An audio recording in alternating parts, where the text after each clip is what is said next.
प्यारे विद्यार्थियों सत श्री अकाल जी। अज असी क्लास 9th का चैप्टर नंबर 14 अंकड़ा विज्ञान की एक्सरसाइज 14.2 के सवाल हल करांगे।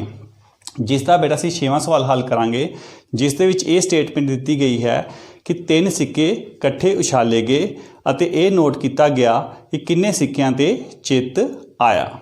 असी जानते हैं कि जो असी एक सिक्का उछालते हाँ जां तो उत्ते चित आता है तो जां उत्ते पट आता है। असी इस सवाल च ये नोट करना है कि सिक्के उछालन ते किन्ने सिक्कियां ते चित आ रहा है। चित जिसनूं असी इंग्लिश हैड कहने हाँ, पट जिसनूं असी इंग्लिश विच टेल कहते हाँ। जो असी पहली बार 3 सिक्के कट्ठे उछाले तो किसी भी सिक्के ते चित नहीं आया, इस करके इत्थे की लिखता 0।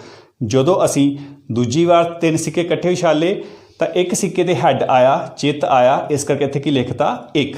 इस तरह असी क्रमवार 30 वारी 3 सिक्के कट्ठे उछाले तो ये नोट किया कि किन्ने सिक्कियां ते चित आया है। हुण असी इन्हां अंकड़ियां नूं देखदे होए बारंबारता वंड सारणी तैयार करनी है। असी बेटा इत्थे अवर्गीकृत बारंबारता वंड सारणी बनावांगे मिलान चिन्ह की मदद के नाल। सब तो पहला असी ये देखांगे क्योंकि असी 3 सिक्के उछाल रहे हाँ, यदा मतलब ये हो गया कि चित आने की घट तो घट संख्या कितनी होएगी 0। जो कोई सिक्के ते चित नहीं आएगा तो वध तो वध आने की संख्या कितनी होएगी 3। इस करके असी चित्तियां की संख्या दे विच 0 1 2 ते 3 तक लिख देवांगे। हुण असी हर एक मौके नूं देखांगे कि किन्ने किन्ने सिक्कियां ते चित आया है। पहली बार जो असी 3 सिक्के कट्ठे उछाले तो किसी भी सिक्के ते चित नहीं आया, इस करके इत्थे 0 है। असी इसनूं नोट करके 0 के कोरसपोंडिंग मिलान चिन्ह लिख दिंदे आ। अगले बारी एक सिक्के ते चित आया, असी 1 के कोरसपोंडिंग मिलान चिन्ह लिख दिंदे आ। उस तो अगले बारी बेटा नैक्सट मौके ते 2 सिक्कियां ते चित आया, 2 के कोरसपोंडिंग मिलान चिन्ह, फिर 2 सिक्कियां ते, फिर 2 के कोरसपोंडिंग बेटा मिलान चिन्ह लिख दिंदे आ। 1 असी 1 के कोरसपोंडिंग, फिर बेटा 2 के कोरसपोंडिंग मिलान चिन्ह लिख देंगे। नैक्सट ते 3 के कोरसपोंडिंग मिलान चिन्ह, फिर 1 के कोरसपोंडिंग मिलान चिन्ह, फिर 3 के कोरसपोंडिंग बेटा मिलान चिन्ह, फिर 0 के कोरसपोंडिंग असी मिलान चिन्ह लिख देंगे। फिर बेटा 1 के कोरसपोंडिंग मिलान चिन्ह, फिर बेटा 3 के कोरसपोंडिंग मिलान चिन्ह, फिर 1।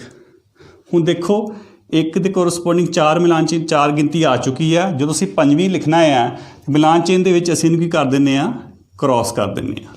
फिर अगले मौके ते 1 सिक्के ते चित आया, असी अगला मिलान चिन्ह लिख देंगे। फिर बेटा नैक्सट मौके 2 सिक्कियां ते चित आया, 2 के कोरसपोंडिंग, फिर 2। हुण इत्थे भी 2 जिहड़ी दे कोरसपोंडिंग 4 मिलान चिन्हां की गिनती पूरी हो चुकी है। हुण असीं 5वीं बार की कर देंगे, क्रॉस कर देंगे। फिर नैक्सट मौके ते किसी सिक्के ते चित नहीं आया, असीं 0 के कोरसपोंडिंग लिखांगे। 1 के कोरसपोंडिंग मिलान चिन्ह, फिर 2 के कोरसपोंडिंग मिलान चिन्ह, फिर 1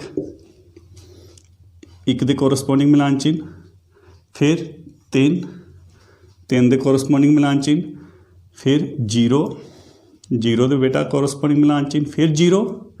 तो 5वीं आ गई है, इस करके फिर की कर देंगे असी क्रॉस कर देंगे।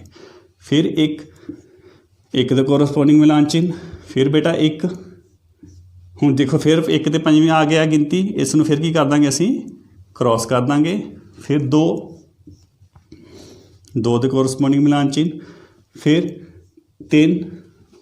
3 के कोरसपोंडिंग 4 गिनती पूरी हो चुकी है मिलान चिन्हां दे विच। 5वीं गिनती के लिए असी इहनूं की कर देंगे, क्रॉस कर देंगे।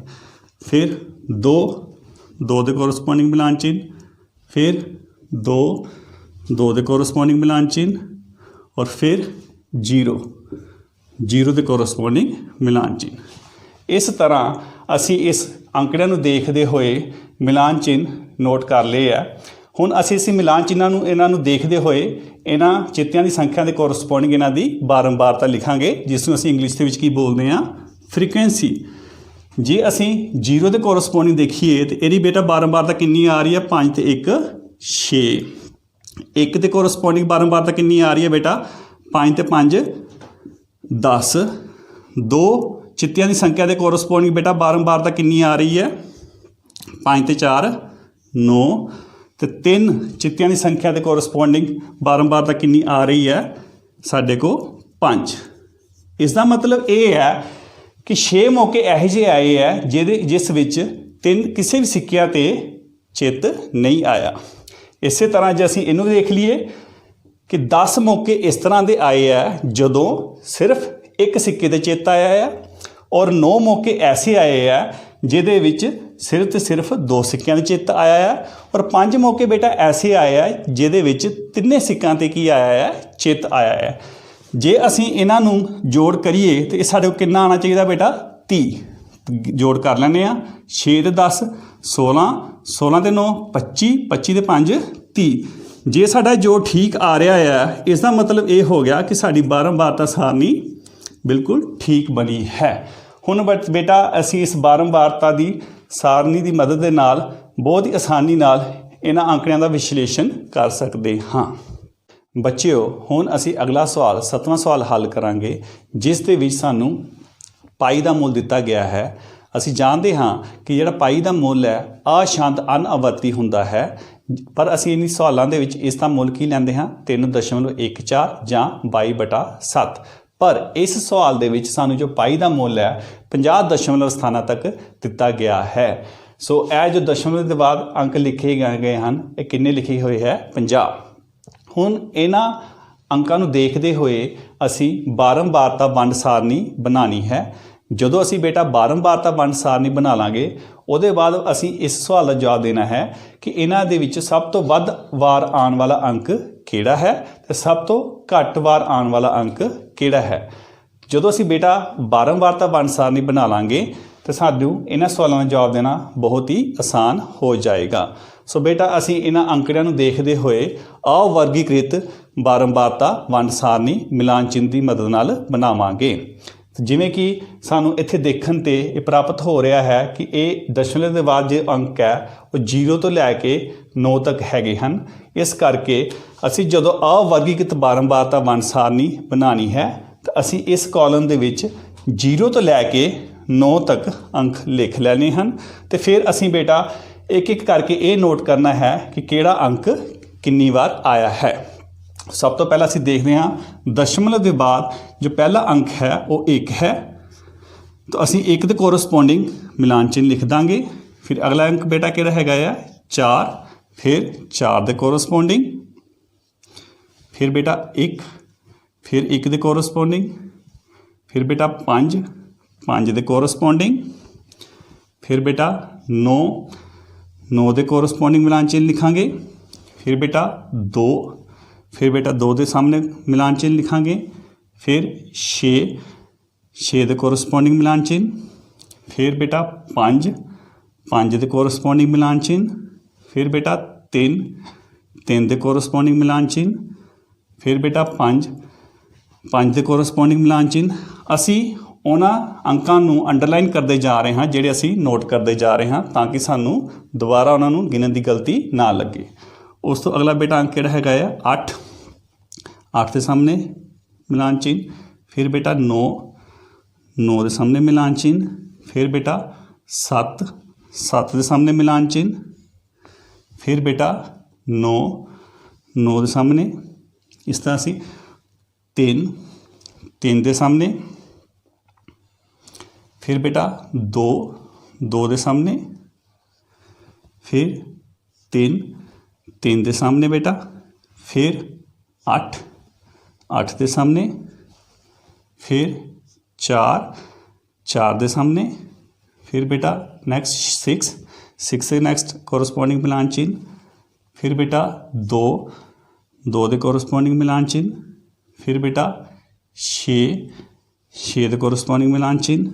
फिर बेटा 4 4 के कोरसपोंडिंग मिलान चिन्ह। फिर बेटा नेक्स्ट 3 3 के कोरसपोंडिंग मिलान चिन्ह।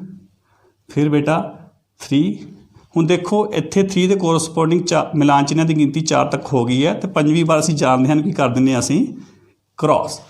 फिर बेटा नेक्स्ट 8 8 ਦੇ ਕੋਰਸਪੋंडिंग मिलान चिन्ह।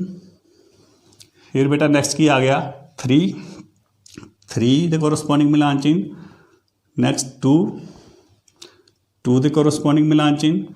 फिर बेटा 7 ਦੇ कोरसपोंडिंग मिलान चिन्ह।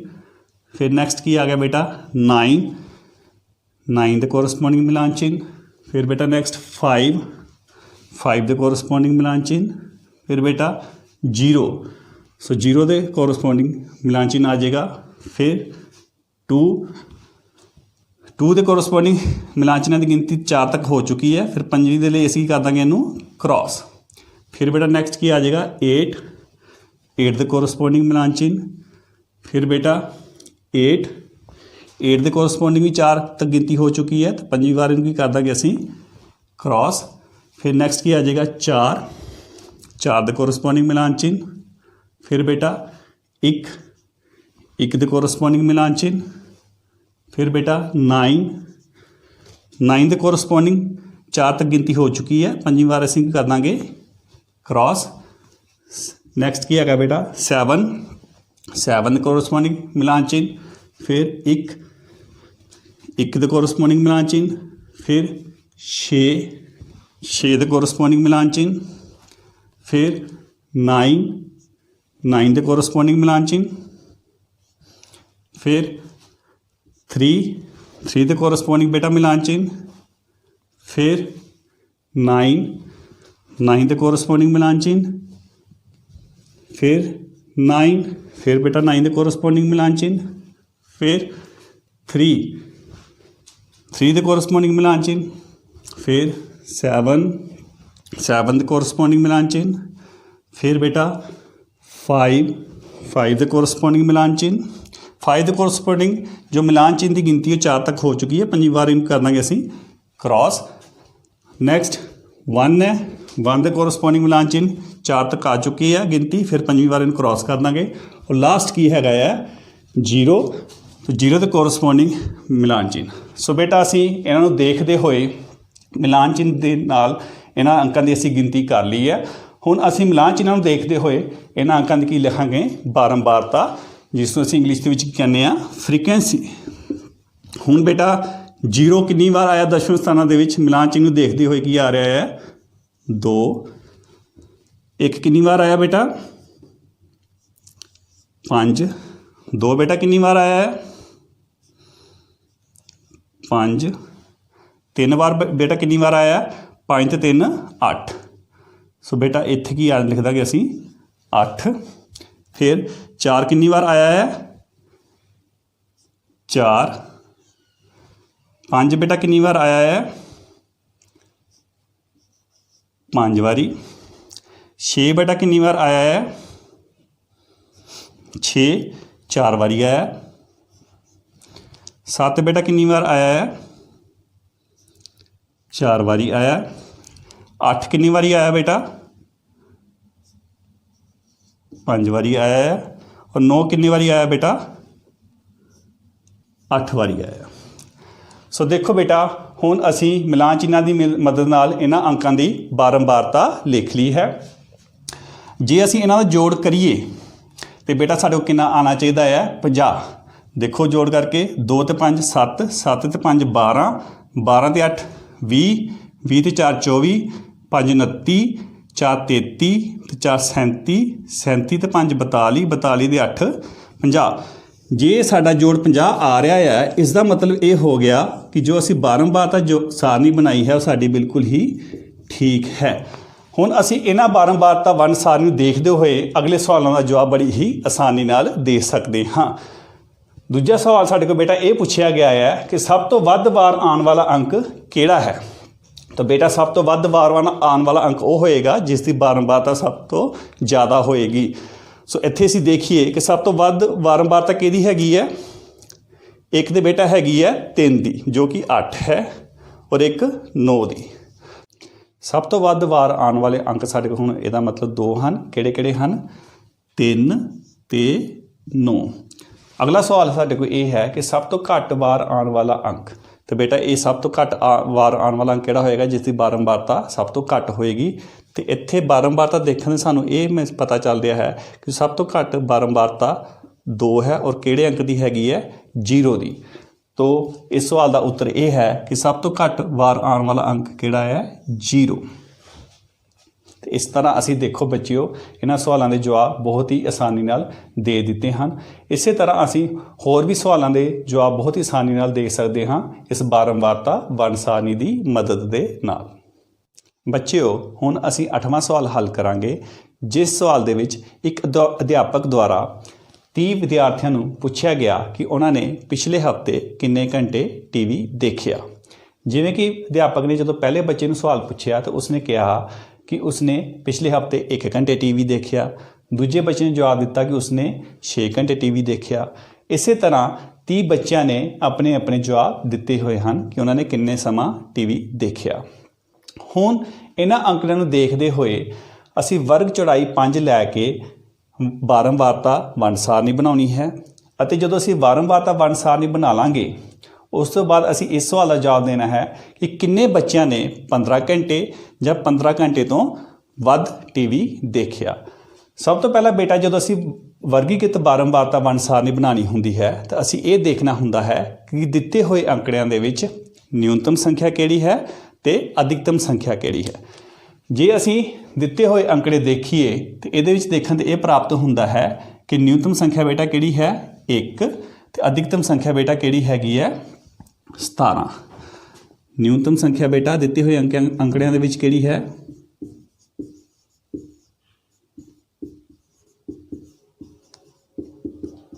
1 ਅਤੇ अधिकतम संख्या किहड़ी है अधिकतम संख्या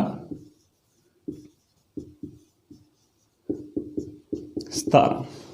हुण जो असी वर्गीकृत बारंबारता वंड सारणी बनानी है वर्ग अंतराल बनाने हैं तो इस तरह बनाने हैं कि उहदे विच न्यूनतम संख्या भी आ जाए तो अधिकतम संख्या भी आ जाए। बेटा क्योंकि असी वर्ग चौड़ाई 5 लैनी है असी वर्ग अंतराल 0 तो 5 लवांगे पहला ताकि उस न्यूनतम संख्या 1 आ जाए। इस तरह असी निरंतर वर्ग अंतराल लैंदे हुए अगला वर्ग अंतराल की लवांगे 5 तो 10 उस तो अगला वर्ग अंतराल 10 तो 15 उस तो अगला वर्ग अंतराल 15 तो 20। 15 तो 20 वाले वर्ग अंतराल दे विच साडे कोल अधिकतम संख्या 17 आ जाएगी। हुण सानू इस तो अगले वर्ग अंतराल लिखण की जरूरत नहीं हैगी। हुण बेटा मिलान चिन्ह की मदद के नाल असी ये बारंबारता वंड सारणी तैयार करनी है। सब तो पहला असी ये देखांगे कि पहले बच्चे ने किन्ने घंटे टीवी देखिया वो की हैगा 1 घंटा। इसका मतलब वो किहड़े वर्ग अंतराल च आएगा 0 तो 5 वाले च। दूजे बच्चे ने किन्ने घंटे टीवी देखिया 6 घंटे वो किहड़े वर्ग अंतराल च आएगा 5 तो 10 दे विच। तीजे बच्चे ने 2 घंटे वो किहड़े वर्ग अंतराल च आएगा 0 तो 5 वाले च। चौथे बच्चे ने 3 घंटे देखिया वो किहड़े वर्ग अंतराल च आएगा 0 तो 5 वाले च। फिर नैक्सट बच्चे ने 5 घंटे टीवी देखिया वो बेटा किहड़े वर्ग अंतराल च आएगा वो बेटा उस वर्ग अंतराल च आएगा जिसकी हेठली सीमा किहड़ी होएगी 5। सो वो 5 तो 10 वाले वर्ग अंतराल दे विच आएगा। उस तो अगला बच्चा 12 सो बेटा किहड़े वर्ग अंतराल च आएगा 10 तो 15 वाले च। उस तो अगले बच्चे ने 5 घंटे टीवी देखिया सो बेटा फिर किहड़े वर्ग अंतराल च आएगा जिसकी हेठली सीमा की होएगी 5 होएगी 8। सो 5 तो 10 के विच आएगा। 4 बेटा किहड़े वर्ग अंतराल च आएगा 0 तो 5 वाले च। 8 बेटा किहड़े वर्ग अंतराल च आएगा 5 तो 10 के विच क्योंकि इत्थे 4 मिलान चिन्ह पूरे हो चुके हैं। 5वें दे लई इस कर देंगे असी क्रॉस कर देंगे। फिर अगले बच्चे ने 10 घंटे टीवी देखिया ये बेटा किहड़े वर्ग अंतराल च आएगा जिस वर्ग अंतराल की हेठली सीमा की होएगी 10 होएगी। सो बेटा इस तरह असी अगे भी देखना है। अगले बच्चे ने 3 घंटे टीवी देखिया ये किहड़े वर्ग अंतराल च आएगा बेटा 0 तो 5। 5वें दे लई असी इहनूं की कर देंगे क्रॉस कर देंगे। अगले बच्चे ने 4 घंटे ये भी इस वर्ग अंतराल च आएगा 0 तो 5 वाले च। नैक्सट 12 घंटे ये बेटा किहड़े वर्ग अंतराल च आएगा 10 तो 15 वाले च। ਨੈਕਸਟ ਬੱਚੇ ਨੇ 2 ਘੰਟੇ, ਇਹ ਬੇਟਾ ਕਿਹੜੇ ਵਰਗ ਅੰਤਰਾਲ 'ਚ ਆਏਗਾ 0 ਤੋਂ 5 'ਚ। ਨੈਕਸਟ ਬੱਚੇ ਨੇ 8 ਘੰਟੇ ਟੀਵੀ ਦੇਖਿਆ, ਇਹ ਬੇਟਾ ਕਿਹੜੇ ਵਰਗ ਅੰਤਰਾਲ 'ਚ ਆਏਗਾ 5 ਤੋਂ 10 'ਚ। ਨੈਕਸਟ ਬੱਚੇ ਨੇ 15 ਘੰਟੇ, ਸੋ ਬੇਟਾ ਇਹ ਕਿਹੜੇ ਵਰਗ ਅੰਤਰਾਲ 'ਚ ਆਏਗਾ, ਜਿਸ ਵਰਗ ਅੰਤਰਾਲ ਦੀ ਹੇਠਲੀ ਸੀਮਾ 15 ਹੋਏਗੀ ਇਹਦੇ ਵਿੱਚ ਆਏਗਾ। ਫਿਰ ਨੈਕਸਟ ਬੱਚੇ ਨੇ 1 ਘੰਟਾ, ਇਹ ਬੇਟਾ 0 ਤੋਂ 5 ਵਾਲੇ ਵਰਗ ਅੰਤਰਾਲ 'ਚ। 17 ਘੰਟੇ, ਇਹ 15 ਤੋਂ 20 ਵਾਲੇ ਵਰਗ ਅੰਤਰਾਲ 'ਚ। 6 ਘੰਟੇ, ਇਹ ਬੇਟਾ 5 ਤੋਂ 10 ਵਾਲੇ ਵਰਗ ਅੰਤਰਾਲ 'ਚ। 3 ਘੰਟੇ, ਇਹ 0 ਤੋਂ 5 ਵਾਲੇ ਵਰਗ ਅੰਤਰਾਲ 'ਚ। 2 ਘੰਟੇ, ਇਹ 0 ਤੋਂ 5 ਵਾਲੇ ਵਰਗ ਅੰਤਰਾਲ 'ਚ ਆਏਗਾ ਅਤੇ ਇਸ ਨੂੰ ਅਸੀਂ ਪੰਜਵੀਂ ਦੇ ਲਈ ਕਰ ਦਾਂਗੇ, ਕ੍ਰੋਸ ਕਰ ਦਾਂਗੇ। 8 ਘੰਟੇ, ਇਹ ਬੇਟਾ ਕਿਹੜੇ ਵਰਗ ਅੰਤਰਾਲ 'ਚ ਆਏਗਾ 5 ਤੋਂ 10 ਵਾਲੇ 'ਚ। 5 ਜਿਸ ਦੀ ਹੇਠਲੀ ਸੀਮਾ 5 ਹੋਏਗੀ ਉਹਦੇ ਵਿੱਚ ਆਏਗਾ।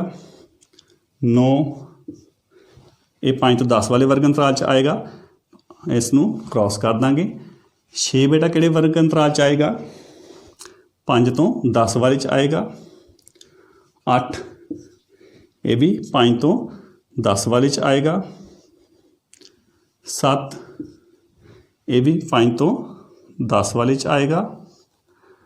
14, ਬੇਟਾ ਕਿਹੜੇ ਵਰਗ ਅੰਤਰਾਲ 'ਚ ਆਏਗਾ 10 ਤੋਂ 15 ਦੇ ਵਿੱਚ। ਔਰ ਲਾਸਟ ਕੀ ਹੈਗਾ ਹੈ 12, ਇਹ ਬੇਟਾ ਕਿਹੜੇ ਵਰਗ ਅੰਤਰਾਲ 'ਚ ਆਏਗਾ 10 ਤੋਂ 15 ਵਾਲੇ ਵਰਗ ਅੰਤਰਾਲ 'ਚ। ਔਰ ਪੰਜਵੇਂ ਦੇ ਲਈ ਨੂੰ ਕੀ ਕਰ ਦਾਂਗੇ ਅਸੀਂ, ਕ੍ਰੋਸ। ਇਸ ਤਰ੍ਹਾਂ ਬੇਟਾ ਸਾਡੇ ਮਿਲਾਨ ਚਿੰਨ੍ਹ ਦੀ ਮਦਦ ਨਾਲ ਇਹ ਸਾਡੇ ਕੋਲ ਇਹਨਾਂ ਦੀ ਗਿਣਤੀ ਪ੍ਰਾਪਤ ਹੋ ਗਈ ਹੈ। ਹੁਣ ਇਹਨਾਂ ਮਿਲਾਨ ਚਿੰਨ੍ਹਾਂ ਨੂੰ ਦੇਖਦੇ ਹੋਏ ਅਸੀਂ ਵਰਗ ਅੰਤਰਾਲ ਦੇ ਕੋਰਸਪੋਂਡਿੰਗ ਇਹਨਾਂ ਦੀ ਬਾਰੰਬਾਰਤਾ ਲਿਖਾਂਗੇ, ਜਿਸ ਨੂੰ ਅਸੀਂ ਇੰਗਲਿਸ਼ ਦੇ ਵਿੱਚ ਕੀ ਬੋਲਦੇ ਹਾਂ, ਫ੍ਰੀਕੁਐਂਸੀ। ਸੋ ਅਗਰ ਅਸੀਂ ਇਹ ਦੇਖੀਏ ਕਿ 0 ਤੋਂ 5 ਘੰਟਿਆਂ ਦੇ ਵਿੱਚ ਕਿੰਨੇ ਬੱਚਿਆਂ ਨੇ ਟੀਵੀ ਦੇਖਿਆ, ਉਹ ਕਿੰਨੀ ਆ ਰਹੀ ਹੈ ਸਾਡੇ ਕੋਲ 5 ਤੇ 5 10। 5 ਤੋਂ 10 ਘੰਟਿਆਂ ਦੇ ਵਿੱਚ ਕਿੰਨੇ ਬੱਚਿਆਂ ਨੇ ਟੀਵੀ ਦੇਖਿਆ 5 ਤੇ 5 10, 3 13। 10 ਤੋਂ 15 ਘੰਟਿਆਂ ਦੇ ਵਿੱਚ ਕਿੰਨੇ ਬੱਚਿਆਂ ਨੇ ਟੀਵੀ ਦੇਖਿਆ, ਉਹ ਕਿੰਨਾ ਆ ਗਿਆ ਬੇਟਾ ਸਾਡੇ ਕੋਲ 5। ਅਤੇ 15 ਤੋਂ 20 ਘੰਟਿਆਂ ਦੇ ਵਿੱਚ ਕਿੰਨੇ ਬੱਚਿਆਂ ਨੇ ਟੀਵੀ ਦੇਖਿਆ, ਉਹ ਸਾਡੇ ਕੋਲ ਬੱਚਾ ਬੇਟਾ ਕਿੰਨਾ ਆ ਗਿਆ 2। ਹੁਣ ਸਾਡੇ ਕੋਲ ਅਗਰ ਅਸੀਂ ਟੋਟਲ ਕਰੀਏ ਤਾਂ ਬੇਟਾ ਕਿੰਨਾ ਆਉਣਾ ਚਾਹੀਦਾ ਹੈਗਾ ਆ 30। ਦੇਖ ਲਓ 10 ਤੇ 13 23, 23 ਤੇ 5 28, 28 ਤੇ 2 30, ਜੋ ਕਿ ਟੋਟਲ ਬੱਚੇ ਹਨ। ਇਹਦਾ ਮਤਲਬ ਸਾਡੀ ਜੋ ਬਾਰੰਬਾਰਤਾ ਵੰਡ ਸਾਰਣੀ ਬੇਟਾ ਬਣੀ ਹੈ ਬਿਲਕੁਲ ਹੀ ਠੀਕ ਬਣੀ ਹੈ।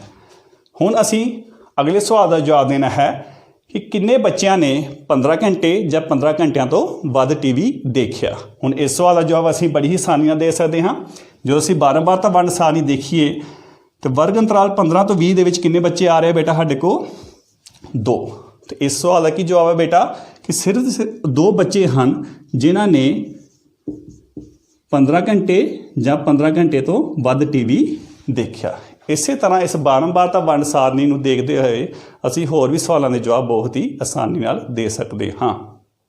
ਬੱਚਿਓ, ਹੁਣ ਅਸੀਂ ਨਵਾਂ ਸਵਾਲ ਹੱਲ ਕਰਾਂਗੇ, ਜਿਸ ਸਵਾਲ ਦੇ ਵਿੱਚ ਇੱਕ ਕਾਰ ਬੈਟਰੀ ਬਣਾਉਣ ਵਾਲੀ ਕੰਪਨੀਆਂ ਨੇ ਆਪਣੀ 40 ਬੈਟਰੀਆਂ 'ਤੇ ਸਰਵੇਖਣ ਕੀਤਾ ਅਤੇ ਉਹਦਾ ਸਮਾਂ ਕਾਲ ਨੋਟ ਕੀਤਾ, ਜੋ ਕਿ ਸਾਲਾਂ ਵਿੱਚ ਹੈ।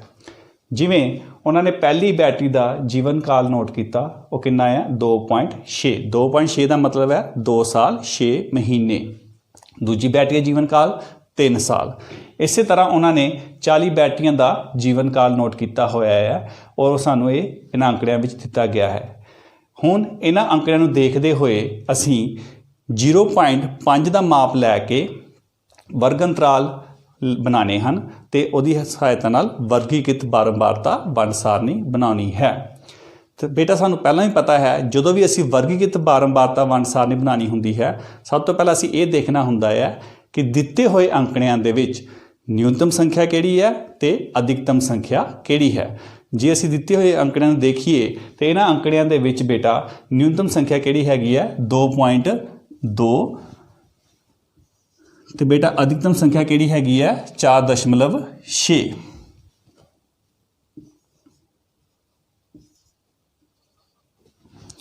ਹੁਣ ਜਦੋਂ ਅਸੀਂ 0.5 ਮਾਪ ਲੈ ਕੇ ਵਰਗ ਅੰਤਰਾਲ ਬਣਾਉਣੇ ਹਨ, ਉਹ ਇਸ ਤਰ੍ਹਾਂ ਬਣਾਉਣੇ ਹਨ ਕਿ ਉਹਨਾਂ ਦੇ ਵਿੱਚ ਨਿਊਨਤਮ ਸੰਖਿਆ ਵੀ ਆ ਜਾਏ ਅਤੇ ਅਧਿਕਤਮ ਸੰਖਿਆ ਵੀ ਆ ਜਾਏ। ਇਸ ਲਈ ਸਾਡੀ ਨਿਊਨਤਮ ਸੰਖਿਆ ਜੋ ਕਿ 2.2 ਹੈ ਉਹ ਵੀ ਆ ਜੇ। ਅਸੀਂ ਆਪਣਾ ਵਰਗ ਅੰਤਰਾਲ ਕਿੱਥੋਂ ਸ਼ੁਰੂ ਕਰਨਾ ਹੈ 2.0 ਤੋਂ 2.5 ਜੋ ਕਿ ਸਾਨੂੰ ਦਿੱਤਾ ਵੀ ਹੋਇਆ ਹੈ। ਇਸੇ ਤਰ੍ਹਾਂ ਨਿਰੰਤਰ ਵਰਗ ਅੰਤਰਾਲ ਬਣਾਉਂਦੇ ਹੋਏ ਅਗਲਾ ਵਰਗ ਅੰਤਰਾਲ ਆਏਗਾ 2.5 ਤੋਂ 3.0, ਫਿਰ 3.0 ਤੋਂ 3.5, 3.5 ਤੋਂ 4.0, 4.0 ਤੋਂ 4.5 ਤੇ 4.5 ਤੋਂ 5.0 ਤੱਕ। ਜੋ ਲਾਸਟ ਸਾਡਾ ਵਰਗ ਅੰਤਰਾਲ ਹੈ ਉਹਦੇ ਵਿੱਚ ਸਾਡੀ ਅਧਿਕਤਮ ਸੰਖਿਆ ਜੋ ਕਿ 4.6 ਹੈ ਉਹ ਆ ਜਾਵੇਗੀ। ਹੁਣ ਸਾਨੂੰ ਇਹ ਤੋਂ ਅੱਗੇ ਵਰਗ ਅੰਤਰਾਲ ਲਿਖਣ ਦੀ ਜ਼ਰੂਰਤ ਨਹੀਂ ਹੈਗੀ। ਹੁਣ ਅਸੀਂ ਦਿੱਤੇ ਹੋਏ ਅੰਕੜਿਆਂ ਨੂੰ ਦੇਖਣਾ ਹੈ ਤਾਂ ਨੋਟ ਕਰਾਂਗੇ ਕਿ ਉਹ ਕਿਹੜੇ ਵਰਗ ਅੰਤਰਾਲ ਦੇ ਵਿੱਚ ਆਉਂਦੇ ਹਨ। ਹੁਣ ਜੇ ਅਸੀਂ ਪਹਿਲਾ ਜੀਵਨ ਕਾਲ ਦੇਖੀਏ ਜੋ ਕਿ 2.6 ਹੈ, ਜਿਸ ਨੂੰ ਅਸੀਂ ਕ੍ਰਾਸ ਕਰ ਦਿੰਦੇ ਹਾਂ, ਉਹ ਕਿਹੜੇ ਵਰਗ ਅੰਤਰਾਲ 'ਚ ਆਏਗਾ 2.5 ਤੋਂ 3.0 ਦੇ ਵਿੱਚ। ਉਹ ਤੋਂ ਅਗਲੀ ਬੈਟਰੀ ਦਾ ਜੀਵਨ ਕਾਲ 3 ਸਾਲ ਹੈ ਜੋ ਕਿਹੜੇ ਵਰਗ ਅੰਤਰਾਲ 'ਚ ਆਏਗਾ, ਜਿਸ ਵਰਗ ਅੰਤਰਾਲ ਦੀ ਹੇਠਲੀ ਸੀਮਾ ਕਿੰਨੀ ਹੋਏਗੀ 3.0। ਫਿਰ ਉਹ ਤੋਂ ਅਗਲਾ ਅਸੀਂ ਦੇਖੀ ਬੇਟਾ ਉਹ ਕਿਹੜੇ ਵਰਗ ਅੰਤਰਾਲ 'ਚ ਆਏਗਾ 3.7, ਉਹ ਬੇਟਾ ਆਏਗਾ 3.5 ਤੋਂ 4 ਸਾਲ ਦੇ ਵਿੱਚ। ਫਿਰ ਉਹ ਤੋਂ ਅਗਲਾ ਬੇਟਾ 3.2, ਉਹ ਕਿਹੜੇ ਵਰਗ ਅੰਤਰਾਲ 'ਚ ਆਏਗਾ 3.0 ਤੋਂ 3.5 ਦੇ ਵਿੱਚ। ਅਸੀਂ ਉਹ ਜੀਵਨ ਕਾਲ ਨੂੰ ਕ੍ਰਾਸ ਕਰਦੇ ਜਾਵਾਂਗੇ ਜਿਹਨੂੰ ਅਸੀਂ ਨੋਟ ਕਰ ਰਹੇ ਹਾਂ ਤਾਂ ਕਿ ਉਸ ਨੂੰ ਦੁਬਾਰਾ ਗਿਣਨ ਦੀ ਗਲਤੀ ਅਸੀਂ ਨਾ ਕਰੀਏ। ਅਗਲਾ ਵਰਗ ਅੰਤਰਾਲ 2.2 ਬੇਟਾ ਉਹ ਕਿਹੜੇ ਵਰਗ ਅੰਤਰਾਲ 'ਚ ਆਏਗਾ। ਅਗਲਾ ਜੀਵਨ ਕਾਲ 2.2 ਕਿਹੜੇ ਵਰਗ ਅੰਤਰਾਲ 'ਚ ਆਏਗਾ 2.0 ਤੋਂ 2.5 ਦੇ ਵਿੱਚ। 4.1 ਜੀਵਨ ਕਾਲ ਜੋ ਕਿ ਸਾਲਾਂ ਦੇ ਵਿੱਚ ਹੈ, ਜਿਸ ਦਾ ਮਤਲਬ ਹੈ 4 ਸਾਲ 1 ਮਹੀਨਾ, ਉਹ ਕਿਹੜੇ ਵਰਗ ਅੰਤਰਾਲ ਦੇ ਵਿੱਚ ਆਏਗਾ ਬੇਟਾ 4.0 ਤੋਂ 4.5 ਦੇ ਵਿੱਚ। ਬੱਚਿਓ ਇਸੇ ਤਰ੍ਹਾਂ ਇਹਨਾਂ ਅੰਕੜਿਆਂ ਨੂੰ ਨੋਟ ਕਰਦੇ ਹੋਏ ਲਗਾਤਾਰਤਾ ਦੇ ਵਿੱਚ ਸਾਨੂੰ ਇਹ ਮਿਲਾਨ ਚਿੰਨ੍ਹ ਪ੍ਰਾਪਤ ਹੋਏ ਹਨ। ਹੁਣ ਪਹਿਲੇ ਵਰਗ ਅੰਤਰਾਲ ਦੇ ਕੋਰਸਪੋਂਡਿੰਗ ਮਿਲਾਨ ਚਿੰਨ੍ਹ ਦਿੱਤੇ ਹੋਏ ਇਸ ਦੀ ਅਸੀਂ ਬਾਰੰਬਾਰਤਾ ਲਿਖੀਏ, ਜਿਸ ਨੂੰ ਅਸੀਂ ਇੰਗਲਿਸ਼ ਦੇ ਵਿੱਚ ਫ੍ਰੀਕੁਐਂਸੀ ਕਹਿੰਦੇ ਹਾਂ। ਕਿੰਨੀ ਆ ਗਈ ਬੇਟਾ 2। 2.5 ਤੋਂ 3 ਦੇ ਵਰਗ ਅੰਤਰਾਲ ਦੇ ਕੋਰਸਪੋਂਡਿੰਗ ਮਿਲਾਨ ਚਿੰਨ੍ਹ ਨੂੰ ਦੇਖਦੇ ਹੋਏ ਇਹਦੀ ਬਾਰੰਬਾਰਤਾ ਕਿੰਨੀ ਆ ਗਈ 6। ਅਗਲੇ ਵਰਗ ਅੰਤਰਾਲ ਦੀ ਬੇਟਾ ਬਾਰੰਬਾਰਤਾ ਕਿੰਨੀ ਆ ਗਈ 5 ਤੇ 5 10 ਤੇ 4 14। ਅਗਲੇ ਵਰਗ ਅੰਤਰਾਲ ਦੀ ਬੇਟਾ ਬਾਰੰਬਾਰਤਾ ਕਿੰਨੀ ਆ ਗਈ 5 5 10 ਤੇ 11। ਇਸ ਤੋਂ ਅਗਲੇ ਵਰਗ ਅੰਤਰਾਲ ਦੀ ਬਾਰੰਬਾਰਤਾ ਬੇਟਾ ਜੋ ਕਿ 4.0 ਤੋਂ 4.5 ਹੈ, ਕਿੰਨੀ ਆ ਗਈ ਬੇਟਾ 4। ਔਰ ਲਾਸਟ ਵਰਗ ਅੰਤਰਾਲ 4.5 ਤੋਂ 5.0 ਦੀ ਬਾਰੰਬਾਰਤਾ ਬੇਟਾ ਕਿੰਨੀ ਆ ਗਈ 3। ਹੁਣ ਬੇਟਾ ਇਹ ਸਾਡੀ ਵਰਗੀਕ੍ਰਿਤ ਬਾਰੰਬਾਰਤਾ ਵੰਡ ਸਾਰਣੀ ਤਿਆਰ ਹੋ ਚੁੱਕੀ ਹੈ ਜੋ ਅਸੀਂ ਮਿਲਾਨ ਚਿੰਨ੍ਹ ਦੀ ਮਦਦ ਨਾਲ ਬਣਾਈ ਹੈ। ਜੇ ਅਸੀਂ ਇਹਨਾਂ ਦਾ ਜੋੜ ਕਰੀਏ ਉਹ ਕਿੰਨਾ ਆਉਣਾ ਚਾਹੀਦਾ ਹੈ 40। ਜਿੰਨੀਆਂ ਅਸੀਂ ਬੈਟਰੀਆਂ ਦਾ ਸਰਵੇਖਣ ਕੀਤਾ ਹੈ ਦੇਖ ਲੈਂਦੇ ਹਾਂ। 2 ਤੇ 6 8, 14 22, 22 ਤੇ 11 33, 4 37, 3 40। ਜੇ ਇਹ ਸਾਡਾ ਜੋੜ ਠੀਕ ਆ ਰਿਹਾ ਹੈ ਇਸ ਦਾ ਮਤਲਬ ਸਾਡੀ ਬਾਰੰਬਾਰਤਾ ਵੰਡ ਸਾਰਣੀ ਬਿਲਕੁਲ ਠੀਕ ਬਣੀ ਹੈ। ਇਸ ਦਾ ਮਤਲਬ ਇਹ ਹੈ ਕਿ 2.0 ਤੋਂ 2.5 ਮਤਲਬ 2 ਸਾਲਾਂ ਤੋਂ ਲੈ ਕੇ 2 ਸਾਲ 5 ਮਹੀਨਿਆਂ ਦੇ ਵਿੱਚ ਕਿੰਨੀਆਂ ਬੈਟਰੀਆਂ ਆਈਆਂ ਜਿਨ੍ਹਾਂ ਦਾ ਜੀਵਨ ਕਾਲ ਇੰਨਾ ਸੀਗਾ 2। ਹੁਣ ਬੇਟਾ ਇਹ ਸਾਡੀ ਵਰਗੀਕ੍ਰਿਤ ਬਾਰੰਬਾਰਤਾ ਵੰਡ ਸਾਰਣੀ ਤਿਆਰ ਹੋ ਗਈ ਹੈ। ਇਸ ਨੂੰ ਦੇਖਦੇ ਹੋਏ ਅਸੀਂ ਕਈ ਸਿੱਟਿਆਂ 'ਤੇ ਪਹੁੰਚ ਸਕਦੇ ਹਾਂ। ਜੇ ਅਸੀਂ ਇਸ ਦਾ ਅਧਿਐਨ ਕਰੀਏ ਅਸੀਂ ਇਹ ਦੇਖ ਸਕਦੇ ਹਾਂ ਕਿ ਜਿਨ੍ਹਾਂ ਬੈਟਰੀਆਂ ਸਭ ਤੋਂ ਵੱਧ ਜੀਵਨ ਕਾਲ ਹੈ ਜੋ ਕਿ 4.5 ਤੋਂ 5 ਸਾਲਾਂ ਤੱਕ ਹੈ ਉਹ ਕਿੰਨੀਆਂ ਬੈਟਰੀਆਂ ਹਨ 3। ਅਤੇ ਸਭ ਤੋਂ ਘੱਟ ਜੀਵਨ ਕਾਲ ਕਿੰਨੀ ਬੈਟਰੀਆਂ ਦਾ ਹੈ ਬੇਟਾ 2 ਬੈਟਰੀਆਂ ਦਾ ਜੋ ਕਿੰਨਾ ਹੈ 2 ਸਾਲਾਂ ਤੋਂ 2.5 ਸਾਲਾਂ ਤੱਕ। ਤਾਂ ਬੇਟਾ ਇਸ ਤਰ੍ਹਾਂ ਸਾਡੀ ਵਰਗੀਕ੍ਰਿਤ ਬਾਰੰਬਾਰਤਾ ਵੰਡ ਸਾਰਣੀ ਤਿਆਰ ਹੋ ਗਈ ਹੈ ਜਿਸ ਦਾ ਅਧਿਐਨ ਕਰਕੇ ਅਸੀਂ ਕਈ ਸਿੱਟਿਆਂ ਦਾ ਆਨਸਰ ਬਹੁਤ ਹੀ ਆਸਾਨੀ ਨਾਲ ਦੇ ਸਕਦੇ ਹਾਂ। ਮੈਨੂੰ ਉਮੀਦ ਹੈ ਤੁਹਾਨੂੰ ਅੱਜ ਦਾ ਲੈਕਚਰ ਬਹੁਤ ਚੰਗੀ ਤਰ੍ਹਾਂ ਸਮਝ ਆਇਆ ਹੋਵੇਗਾ। ਧੰਨਵਾਦ।